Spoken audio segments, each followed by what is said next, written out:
प्रदेश के नगरीय प्रशासन मंत्री कैलाश विजयवर्गीय रविवार को जिले के जावरा, ताल, आलोट में विभिन्न निर्माण कार्यों के भूमि पूजन व शिलान्यास कार्यक्रम में पहुंचे। जावरा नगर पालिका के कार्यक्रम में उन्होंने करोड़ों रुपये के विकास कार्यों की आधारशिला रखी। विधायक डॉक्टर राजेंद्र पांडे ने भी इस दौरान उपस्थिति दर्ज कराई। जावरा नपा अध्यक्ष अनंत कड़पा ने मंत्री जी को मांग पत्र सौंपा। मंत्री विजयवर्गीय ने कहा कि पूर्व सांसद स्वर्गीय डॉक्टर लक्ष्मी नारायण पांडे ने हमें राजनीति का पाठ सिखाते हुए आज इस मुकाम पर पहुंचाया है। पांडे परिवार से मेरा पारिवारिक रिश्ता है। जावरा की जो भी समस्या होगी उसे हल करना मेरा दायित्व है। आपने नपा अध्यक्ष को कहा कि आप विधायक जी के साथ प्रस्ताव बना कर लें, आपके सभी काम होंगे।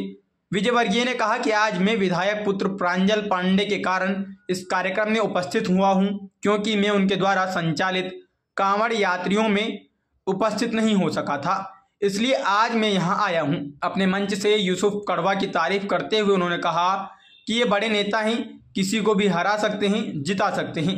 विधायक पांडे ने विजयवर्गीय को अपना नेता बताया। इस दौरान बड़ी संख्या में कार्यकर्ताओं ने विजयवर्गीय का स्वागत किया। मंत्री विजयवर्गीय पांडे निवास भी पहुंचे, मीडिया से चर्चा भी की। धाकड़ चौराहे पर बड़ौदा मंडल अध्यक्ष लोकेश शर्मा के नेतृत्व में जोरदार स्वागत किया गया। विधायक चिंतामणि मालवीय भी मौजूद रहे। ताल नगर परिषद के कार्यक्रम व आलोट में संजीवनी क्लिनिक के शुभारंभ पर भी विजयवर्गीय पहुंचे। सांसद अनिल फिरोजिया भी मौजूद रहे। ताल में बड़ौदा नगर परिषद अध्यक्ष प्रतिनिधि राजेंद्र कुमावत, जिला योजना समिति सदस्य अनिल अवस्थी आदि पार्षदों ने विजयवर्गीय को बड़ौदा आगमन पर 6 करोड़ के विकास कार्यों का भूमि पूजन कार्यक्रम में उपस्थिति प्रदान करने का आग्रह किया। भूमिका भास्कर के लिए जिला ब्यूरो सुरेश सकलेचा की रिपोर्ट। जो कमजोर है, क्योंकि हमें भारत को ताकतवर बनाना है तो सबका साथ, सबका विकास, सबका विश्वास और सबका प्रयास लेकर चलना पड़ेगा। फिर हिंदू हो, मुस्लिम हो, सवर्ण हो, आदिवासी हो, एससी हो, एसटी हो, कोई भी, हमें सबका विकास करना। फिर दूसरी बात उन्होंने कही थी कि 50% इस देश के अंदर महिला शक्ति है और इसलिए महिला सशक्तिकरण के लिए हमें काम करना है।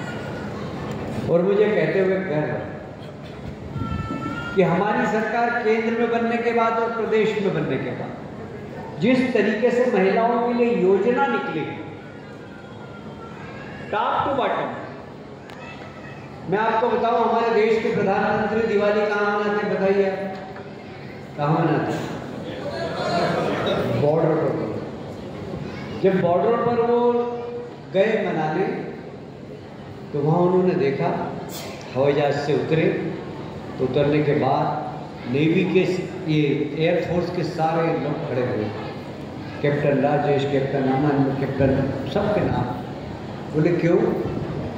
आपके यहाँ कोई महिला पायलट नहीं? बोले महिला पायलट हमारे यहाँ जेट नहीं चलाती, ऐसी परंपरा है। क्यों नहीं चलाती? महिलाओं में ऐसी क्या कमी? और देश की आज़ादी के बाद पहली बार इस देश के अंदर फाइटर जेट चलाने का काम महिलाएं कर रही हैं। ये महिला सशक्तिकरण का सबसे बड़ा उदाहरण है। महिलाएं जा रही हैं, बोफोर्स महिलाएं चला रही हैं। ये एक महिलाओं को सशक्त करने का। अभी मेरे पास सेल्फ हेल्प ग्रुप की महिलाएं हैं, उन्होंने राखी है कि राखा है समझ में नहीं आया। सिर्फ प्रज्ञा जी के ऊपर ही नहीं, हमारे इंदौर के श्याम साहू जी को भी पकड़ा था। उनसे भी कहा गया कि संघे के लोगों का नाम लो। बहुत मारा, इतना मारा कि वो कम से कम 15 दिन तक तो शौचालय नहीं जा पाया, जेल में बिस्तर पे ही शौच करने जाता था, इतना मारा उसे। तो ऐसा है कि उन्होंने जो जाति करना थी सोनिया जी के आदेश पर वो सारी जाति की, पर हमारे जो इसमें फंसाए हुए लोग थे बड़े मजबूत थे, क्योंकि वो खुद ही झूठे फंसे थे, तो वो किसी का नाम क्यों लेते? उनको भी झूठा फंसाया गया।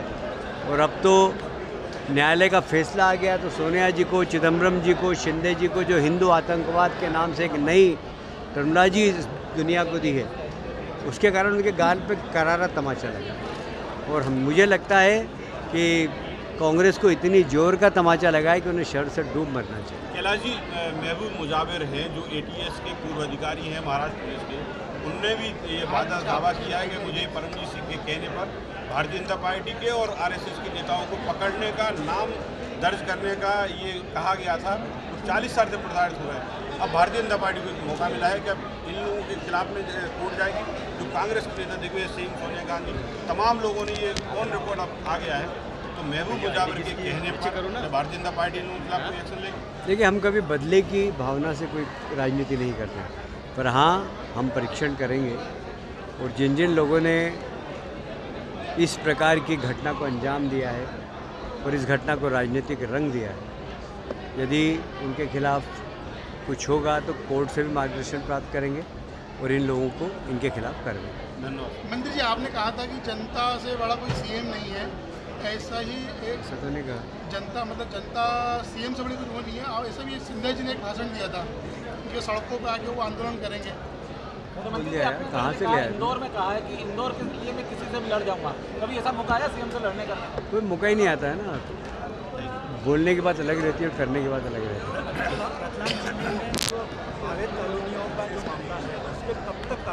हम प्रदेश के सभी अवैध कॉलोनियों की लिस्टिंग कर रहे हैं और अवैध कॉलोनियाँ नहीं बसे इसके लिए कड़क कानून भी ला रहे हैं और उनके खिलाफ कार्रवाई भी करेंगे सभी कॉलोनियों पे। ओके।